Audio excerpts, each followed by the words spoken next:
une de l'actualité de ce vendredi, les chrétiens catholiques de Côte d'Ivoire ont procédé aujourd'hui au chemin de croix dans les différentes villes du pays. Ils se préparent ainsi à entrer dans la fête de Pâques.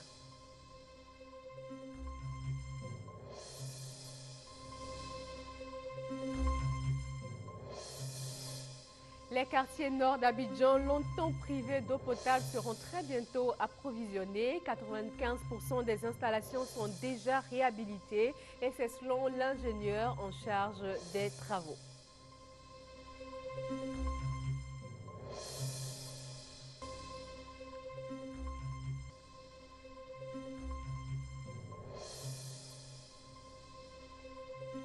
Aujourd'hui, c'est la journée mondiale de l'allaitement maternel, occasion de sensibiliser les mères à l'allaitement exclusif jusqu'à l'âge de 6 mois pour garantir la bonne santé des bébés. Il est 23 h, bonsoir à vous et bienvenue à ce nouveau journal sur RTI 1. Nous sommes dans la période pascale. Une large part de ce journal sera consacrée à cette célébration, l'une des plus importantes pour les chrétiens. Mais avant, en bref, le chef de l'État Alassane Ouattara a quitté Abidjan ce vendredi 29 mars pour un séjour privé en France. Le chemin de croix de ce jour précède la veillée pascale. Les chrétiens catholiques de Côte d'Ivoire ont sacrifié à la tradition des processions dans plusieurs communes et villes du pays. Vendredi saint, commémoration de la Passion du Christ. Au centre hospitalier universitaire de Cocody, les chrétiens catholiques ont vécu comme chaque année le chemin de croix. Le personnel de santé, les étudiants en médecine et leurs enseignants, ainsi que les patients et leurs parents sont sortis nombreux. Partie de l'entrée du bâtiment des consultations externes, la procession s'est achevée à la chapelle du CHU au 13e étage où la messe a été dite par le père Henri Calixte Okpo. La contemplation nous conduit à une imitation plus profonde de la vie de Jésus-Christ. Fils de Dieu, fait chair, eh bien ce Jésus épouse notre humanité, excepté le péché. Nous sommes sur cette terre en pèlerinage et nous rencontrons bien des épreuves. Ces épreuves-là, ce sont ces différenciations que le Christ a voulu nous renvoyer à chacun d'entre nous pour que chacun perçoive dans ce miroir sa propre vie et qui se décide. Malgré ces différentes chutes, Jésus n'est pas resté couché. Il faut noter que la pastorale de la santé de la lutte contre le VIH-Sida organise les chemins de croix simultanément dans les grands hôpitaux de Cocody et Treichville. Jésus qui ploie sous le poids d'une croix très lourde. Sur le chemin de sa mort, le Fils de Dieu est battu à intervalles de temps réguliers par des gardes. Les chrétiens catholiques se sont associés à sa douleur et à sa peine dans ce vendredi saint, sur des accents consacrés à la victoire et à la piété. J'adhère à ce que le Christ a fait. Je voudrais, moi, lui ressembler, c'est-à-dire éviter le péché et comprendre que Dieu est amour et pouvoir recevoir cet amour pour le partager avec les autres. Mourir sur la croix était une mort ignominieuse, une mort infamante, mais lui, il donne un nouveau sens à la croix. La croix devient maintenant signe de salut pour le monde. Le chemin de croix ou la passion du Christ rappelle aux chrétiens l'amour inconditionnel de Dieu pour les hommes. Dieu, dans sa miséricorde, va livrer son propre Fils pour sauver l'humanité et par cette mort de Jésus, le monde va retrouver son salut. C'est un moment d'espérance pour nous. En parcourant ces 14 stations à la suite du Christ, nous lui sommes reconnaissants pour ce qu'il a fait pour nous. Et je pense en même temps que c'est une occasion pour essayer d'expier nos fautes. Le chemin de croix précède la veillée pascale et la célébration de Pâques même. Ce jour-là, où le Christ va vaincre la mort. Le paradoxe qu'offre ce chemin de croix permet aux chrétiens de comprendre une réalité. La misère de l'homme sans Dieu et surtout le salut avec Dieu. Dieu, amour, Dieu, le chemin et la vérité. Toujours au sujet de la fête de Pâques, direction les gares routières, une campagne de sensibilisation à la salubrité vient d'être lancée par le ministère de l'Environnement et de la Salubrité urbaine. Elle vise à réduire les risques d'insalubrité dans les gares routières en cette période pascale. Le reportage de Mamadou Kouassi. Deux membres du gouvernement à la gare routière d'Adjamé n'ont pas effectué un voyage, mais pour une campagne de sensibilisation. Le ministre de l'Environnement, de la Salubrité urbaine et du Développement durable, soutenu par son homologue de la construction, du logement, de l'urbanisme et de l'assainissement, Mamadou Sanogo, sensibilise les acteurs du transport à un cadre de vie sain à travers l'opération Pays Propre spéciale Pakino. Nous voulons compter sur ces responsables de gares routières et leurs travailleurs pour s'impliquer. Ils doivent obliger les usagers à respecter leur lieu de travail que sont la gare routière et les véhicules. Il faut leur interdire de jeter leurs sachets, de jeter leurs déchets là où bon leur semble, en leur indiquant les lieux que nous avons mis en place, c'est-à-dire les poubelles que nous venons de leur donner. Pour les transporteurs, le changement de comportement pour un cadre de travail propre est possible. Ils s'engagent donc à accompagner la politique de salubrité du gouvernement. Déjà, nous, on avait déjà commencé cela sur les gares routières.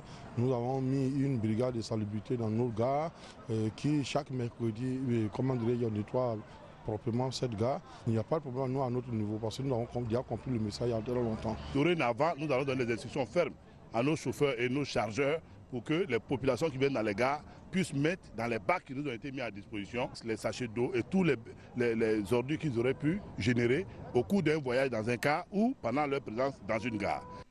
La campagne de sensibilisation va durer une semaine à travers le thème « La propreté et moi, on roule ensemble ». En plus des campagnes de proximité dans les gares routières, les affiches seront placées sur les autocars, effectuant de longs trajets, histoire de toucher la population de l'intérieur du pays. Restons dans les gares routières. À 2 jours de la Pâques, elles sont bondées de monde. Pas assez de cars pour tout le monde. Destination principale, le centre du pays. Certains voyageurs attendent depuis 5 heures du matin, nous dit Doigt des Lasers. À Djamé, nous sommes à 48 heures de la fête des Pâques et il n'y a plus de place dans les compagnies de transport qui assurent les lignes des villes du centre de la Côte d'Ivoire. Dans les gares routières, les passagers attendent depuis des heures pour s'offrir un voyage. Bon, je suis là depuis 6 heures du matin. Je ne sais pas pourquoi les cars ne viennent pas et je ne sais pas si effectivement on va partir. Il ne qu'à nous dire la vérité si on doit partir ou pas. Parce que les parents, on a déjà appelé, les parents nous attendent. D'autres parmi eux se confient à Dieu pour ne pas rater la fête. Depuis hier, j'étais ici. Je n'ai pas voir qu'à voici ma ticket. Tous les gens là, ils ont dit que je n'ai qu'à prier. C'est à cause de ça que j'ai en train de prier. De la gare de Boaké en passant par celle de Dimbokro et Kumodi, le constat est le même. Il manque de cars de transport, mais les responsables rassurent.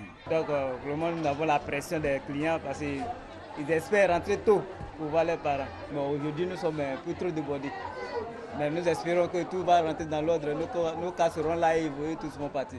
Nous avons commencé à faire les départs depuis 5h30. Donc jusqu'à 7h, nous avons déjà fait au moins 10 départs. Et donc actuellement, on attend les cars qui quittent la direction de Makori pour venir en renfort. Malgré leur assurance, beaucoup de passagers restent non satisfaits. Certains préfèrent faire de l'autostop dans les corridors, une opportunité de voyager plus rapidement. Nous sommes venus au bord de la route pour espérer avoir un camion. Et malheureusement, on dirait que ce n'est pas plus rapide parce qu'on se retrouve dans la même situation qu'à la gare. La fête de Pâques est prévue pour le dimanche 31 mars et pourtant à Abidjan, s'offrir un voyage devient un casse-tête pour les usagers.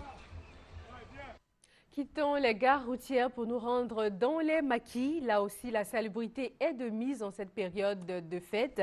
Une opération maquis propre sensibilise les tenanciers à la propreté de leur espace de travail. Les 13 communes du district d'Abidjan sont concernées par cette campagne de sensibilisation. Patricia Omo.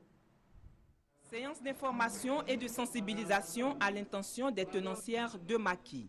L'expert en santé et environnement instruit le personnel des maquis sur les règles d'hygiène alimentaire. L'opération Maquis Propre nous emmène donc au plateau pour constater les règles d'hygiène alimentaire pratiquées dans les maquis. L'hygiène, c'est ce que vous voyez vous-même là. Bon, moi-même, tout à l'heure, je suis en train de faire le foutu. Les diènes ont quand enlevé, je vais laver mes verres moi-même. Parce que quand tu leur donnes là, elles font à la légère. Les propriétaires et gestionnaires de maquis jouent un rôle important en matière d'hygiène alimentaire. Il apparaît donc urgent de favoriser la culture de l'hygiène. Nous ne pouvons pas toucher l'aspect culinaire. Elles font bien la cuisine, mais l'environnement, et puis au plan vestimentaire également, et dans le choix des aliments, et puis ensuite dans l'entretien de la vaisselle. L'ONG Femmes en Action pour Jésus-Christ continue ses activités. Des campagnes de sensibilisation et du porte-à-porte sont prévues les jours prochains dans les 13 communes du district d'Abidjan. Un communiqué pour clore ce chapitre consacré à la fête de Pâques. Il est du ministre d'État, ministre de l'Emploi, des Affaires sociales et de la formation professionnelle. En application du décret 2011-371 du 4 novembre 2011, modifiant et complétant l'article 2 du décret numéro 96-205 du 7 mars 1996, déterminant la liste et le régime des jours fériés, le lundi 1er avril 2013, lundi de Pâques, est déclaré jour férié et chômé sur toute l'étendue du territoire national. Salvador Lamotte, le Premier ministre haïtien, poursuit sa visite de travail dans la capitale ivoirienne. Il s'est rendu ce vendredi au port autonome d'Abidjan. Salvador Lamotte souhaite faire profiter son pays en pleine reconstruction de l'expérience ivoirienne dans le domaine portuaire. Une visite au port autonome d'Abidjan pour le Premier ministre d'Haïti, Laurent Lamotte. Cette visite de travail qui intervient le dernier jour de son séjour en terre ivoirienne revêt un enjeu important. Comme vous avez dû le savoir, pendant le tremblement de terre du 12 janvier, le port de Port-au-Prince a été détruit. Aujourd'hui, nous venons de compléter le processus d'appel d'offres et nous avons la firme qui va reconstruire le port. Mais il est important pour nous de voir des modèles de port qui fonctionnent et je sais que le port autonome d'Abidjan est un exemple à suivre. En 2012, ce sont 22 millions de tonnes de marchandises qui ont été traitées contre 16 600 000 tonnes en 2011. De nombreux projets devraient permettre de renforcer les capacités du port autonome d'Abidjan pour plus de performances. Prévu un second terminal à conteneurs au quai sud, la création de terrains industriels par remblaiement, la construction d'un terminal RoRo, coût des investissements à réaliser, 500 milliards de francs CFA, ce qui devrait permettre au port autonome d'Abidjan d'accueillir des navires de 250 mètres de long avec un tirant d'eau de 16 mètres contre 11,50 mètres actuellement. Sur le terrain, la délégation haïtienne a pu apprécier les installations qui valent au port autonome d'Abidjan d'être au nombre des infrastructures portuaires performantes d'Afrique. C'était le reportage de Hugues Hervé Blé. Parlons maintenant d'adduction d'eau. Bientôt de l'eau potable dans les robinets des quartiers nord d'Abidjan. Longtemps privés d'eau potable, les populations seront soulagées. L'ingénieur en charge des travaux rassure, 95% des installations sont déjà réhabilitées. Le ministre Patrick Achi s'est rendu à Yopougon pour vérifier l'avancée des travaux. Le reportage est signé Noël Niagno. L'accès à l'eau potable. Un nouveau défi à relever depuis que l'eau a cessé d'être un don du ciel. L'acquérir nécessite des investissements lourds. Entre le moment où on part d'une eau brute jusqu'à ce que les populations aient cette eau-là et qu'elle devienne potable, il y a un certain nombre d'infrastructures lourdes qui doivent être construites et c'est leur construction qui prend du temps. Pour tenir compte de cette réalité, des investissements sont en cours de réalisation à Yopougon, zone industrielle. Patrick Achi, ministre des Infrastructures économiques, est préoccupé aujourd'hui par une chose essentielle, s'assurer que le délai sera tenu. Parce que le problème de l'eau est devenu alarmant à Abidjan et singulièrement à Yopougon. Il a donc initié une visite de terrain pour se rendre compte par lui-même du niveau d'avancement des travaux. Et les responsables sont formels, preuve à l'appui que le pari sera tenu. Pour ce qui concerne le gros œuvre, tout ce qui est ouvrage génie civil, je pense qu'on a un taux d'avancement aux alentours de 95%. Pour ce qui est des équipements, on doit être, maintenant qu'on finit le génie civil, on a commencé les équipements, on doit tourner aux alentours de 30-40%. Les populations riveraines sont heureuses parce que la fin du calvaire est pour bientôt. Si le château va bientôt finir, en tout cas, je suis tellement contente. Parce que désormais, je ne vais plus charger de bidons. Désormais, je ne vais plus payer de l'eau en détail. Vous voyez, ceux d'ici peuvent faire au moins 3 mois. On peut payer peut-être 2000 ou bien 2000 et quelques. Mais payer un bidon par jour, 150, tu as 10 bidons, tu as 500 par jour. Vraiment, c'est difficile. 15 000 dans le mois. Être soulagé, c'est bien, mais il faut aussi avoir un comportement citoyen, d'où l'appel du premier responsable des infrastructures économiques. Quand on voit un tuyau d'eau, de grâce qu'on mette les fondations de sa maison à côté, parce que sinon, c'est nous-mêmes que nous mettons en danger de non-approvisionnement d'eau un jour si on a un problème. Coût de l'investissement, 11 milliards de francs CFA financés par la BID, Banque islamique du développement et le fonds pétrole. Une bâche de 10 000 mètres cubes, une station de traitement d'eau et le logement du responsable du site sont les 3 composantes du projet. Parlons agriculture, le prix du kilogramme du cacao est fixé à 700 francs CFA pour la campagne intermédiaire et c'est à partir de ce 1er avril. Il s'agit de cette période où la qualité des fèves diminue en raison du climat. Les explications de Noël Gnagno. 1er avril 2013, démarrage de la campagne intermédiaire du cacao. Rassurez-vous, ce n'est pas un poison d'avril. Le Conseil du café cacao l'a annoncé ce vendredi au cours d'une rencontre avec la presse nationale et internationale. Le prix fixé est en baisse par rapport à la campagne principale. Le prix garanti aux producteurs sur toute l'étendue du territoire pour la campagne intermédiaire 2012-2013 est fixé à 700 francs CFA le kilo bord-champ de cacao bien fermenté et séché. Précisons qu'aucune réfaction n'est autorisée sur le prix d'achat garanti de 700 francs CFA par kilo. Mais pourquoi cette baisse de 25 francs CFA? Quand on arrive dans la campagne intermédiaire, vous savez qu'elle se déroule en période de sécheresse et dans ces conditions, la taille des fèves qui sont commercialisées se réduit, elle devient petite.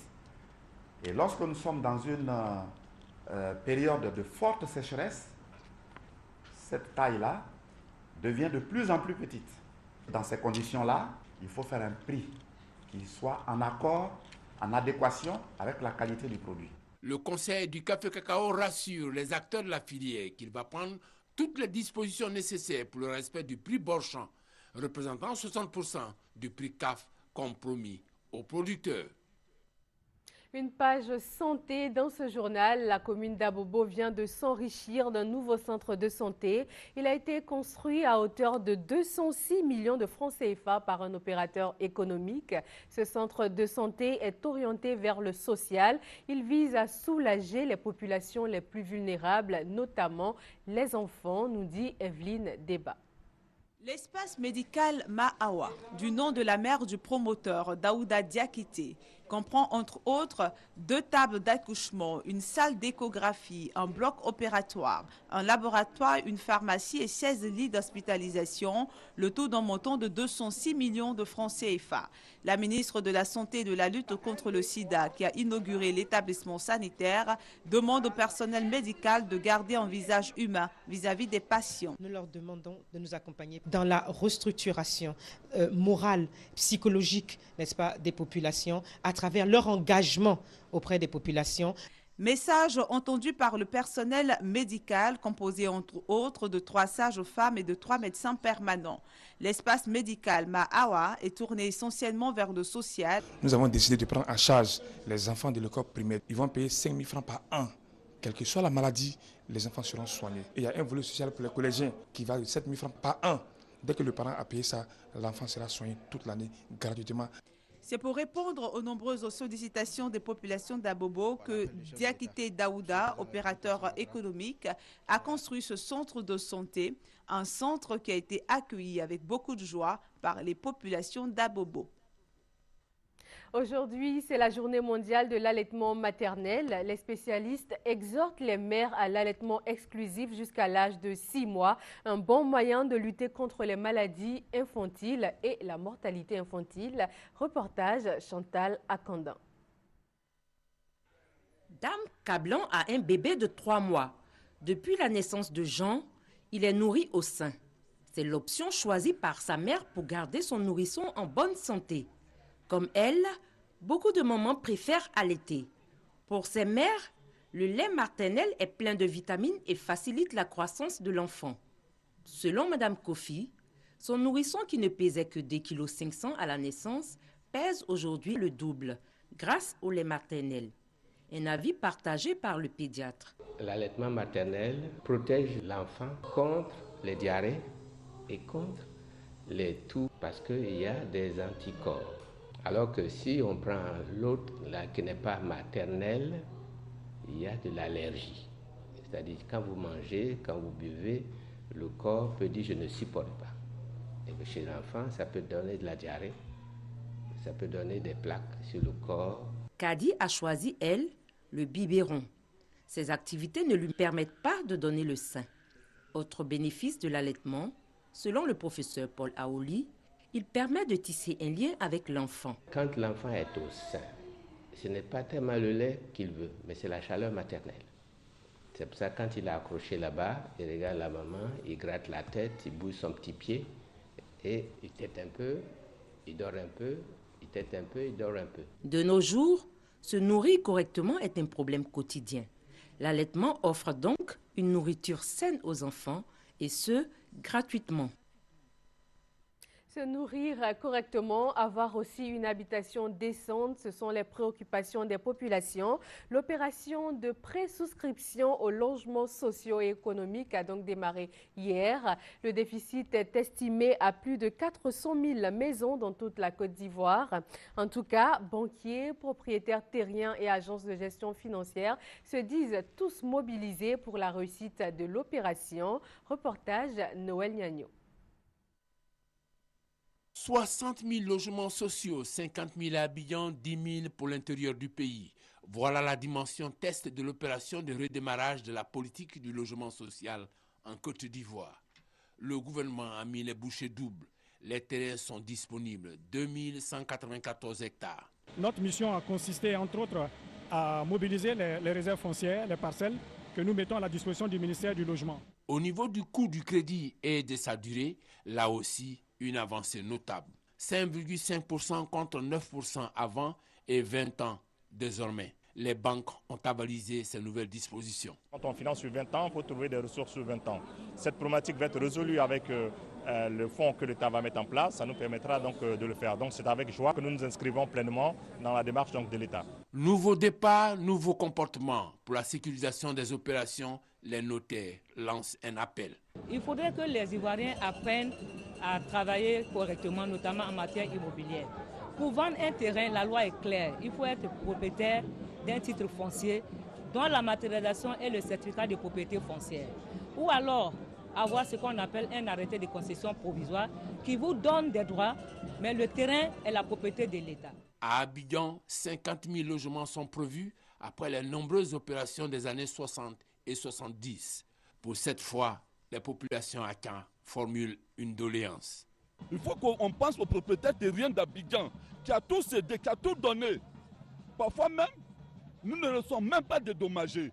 On vient, on nous prend et nous sommes là. Parfois on dit les Hébreux sont des vendeurs de terre, c'est faux. Ou j'ai le terre et puis je vais vendre à quelqu'un pendant que j'ai des enfants, j'ai petits enfants.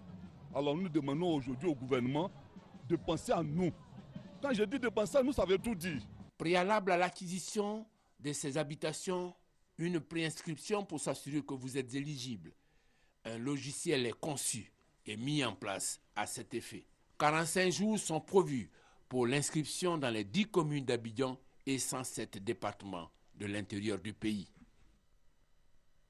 Parlons environnement, la forêt classée d'Anguédédou est menacée. C'est pourtant la nappe phréatique de cette forêt située dans les environs de la Maka qui alimente les populations d'Abidjan en eau potable. Pour la préserver, le ministère des Eaux et Forêts a signé un accord avec une société spécialisée dans la protection de l'eau et du reboisement. Beket Aliko, Delphine Bla. La forêt ivoirienne est en danger.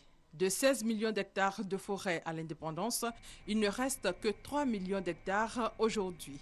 Cela est dû à la surexploitation des sols cultivables, aux feux de brousse, au braconnage, à la pollution de l'air. Pour protéger et réhabiliter le peu de forêt qui reste, un accord a été signé entre le ministère des Eaux et Forêts et une société spécialisée dans la protection de l'environnement et du reboisement. Il s'agit de reboiser 50 hectares des zones dégradées de la forêt classée d'Anguédédou. Pour la santé de la population, cette forêt est tellement importante que nous devons reconstituer cette forêt-là qui déjà a commencé par être agressée à des fins d'urbanisation. Le reboisement de la forêt classée d'Anguédédou va augmenter de 20% le couvert forestier en Côte d'Ivoire. Hors de nos frontières, en Centrafrique, le président autoproclamé Michel Djotodia s'est installé à l'hôtel Ledger. C'est un établissement de luxe. Il est situé au cœur de la capitale. Une suite mise à sa disposition lui sert de bureau et c'est là qu'il reçoit. Civils et militaires cohabitent donc dans cette forteresse qui abrite le nouveau pouvoir. Les images. L'hôtel Ledger est devenu le centre du pouvoir à Bangui. Dès leur entrée dimanche dans la capitale, les rebelles ont squatté des lieux sans casse. Depuis, ils campent devant le hall d'entrée et le président autoproclamé Michel Djotodia reçoit dans la suite mise à disposition. Ce matin, il rencontrait les gradés des forces armées de Centrafrique venus faire allégeance en toute discrétion. On peut vous poser des questions, messieurs? C'est la même chose partout, obligation de réserve. Est-ce que vous êtes satisfait quand même d'avoir rencontré le président? Obligation de réserve. Obligation de réserve. D'autres sont plus bavards. Il nous a demandé de travailler pour le pays. On est tous des fils de ce pays, on doit être en collaboration et travailler. Merci. Le directeur général de l'hôtel doit gérer cette armée en campagne tout en accueillant les civils qui fuient les pillages. Les clients sont très rassurés parce qu'ils savent le pouvoir aujourd'hui au sein de l'hôtel et ils sont très contents parce qu'aujourd'hui ils se sentent très en sécurité comme le bâtiment est très bien protégé. En plus maintenant on a de l'électricité, on a de l'eau. Sécurité, confort moderne et l'assurance d'avoir des repas 3 fois par jour. Un luxe dans une ville où tout est fermé ou pillé. La bonne entente avec le nouveau pouvoir permet d'organiser des convois de ravitaillement sécurisés. Mais la situation risque de s'éterniser. Pour l'instant, on n'a aucun signe de la part du président de son départ vers le palais. D'autant que le palais présidentiel a été totalement vandalisé. Le départ des rebelles n'est donc pas à l'ordre du jour. À présent, un tour du monde en bref et en images. Tout d'abord avec cette démonstration de force, menaces et préparatifs militaires en Corée du Nord. Le dirigeant Kim Jong-un a ordonné ce vendredi que les missiles de l'armée nord-coréenne soient placés en état d'alerte, prêts à viser les bases américaines en Corée du Sud et dans le Pacifique. La Russie a réagi en appelant les deux pays à s'abstenir de montrer leur force militaire. La télévision nord-coréenne a annoncé vendredi que Kim Jong-un avait ordonné des préparatifs en vue de frappes de missiles contre les États-Unis. En cas de provocation téméraire des États-Unis, les forces armées devront frapper sans pitié le continent américain, les bases militaires du Pacifique, ainsi que celles qui se trouvent en Corée du Sud, a déclaré le dirigeant nord-coréen. Ces menaces, accompagnées de spectaculaires manifestations de soutien à Pyongyang, sont une réponse au vol d'entraînement de bombardiers effectué la veille par les Américains au-dessus de la Corée du Sud, alliés des États-Unis. L'avertissement du président birman. Dans un discours à la télévision, le président Thein Sein a prévenu que les efforts des extrémistes religieux pour semer la haine ne seraient pas tolérés et qu'ils n'hésiteraient pas à faire usage de la force. La semaine dernière, les violences entre bouddhistes et musulmans ont fait 40 morts à Meiktila, dans le centre du pays, et se sont ensuite étendues à d'autres communes. En 2012, la minorité apatride musulmane des Rohingyas avait déjà été prise pour cible. Cette fois, les musulmans visés sont des citoyens birmans, une situation qui pourrait mettre en péril le processus démocratique en cours dans le pays. En Tanzanie, au moins 2 morts dans l'effondrement d'un immeuble en construction vendredi matin dans la capitale Dar es Salaam. 17 personnes, dont 2 grièvement blessées, ont pu être secourues. Sur place, secouristes et passants joignaient leurs efforts pour fouiller les décombres à la recherche de dizaines d'autres présumés disparus. Selon la préfecture, une 60aine de personnes, dont des femmes et des enfants, se trouvaient sur le chantier ou à proximité quand le bâtiment d'une 15aine d'étages s'est effondré.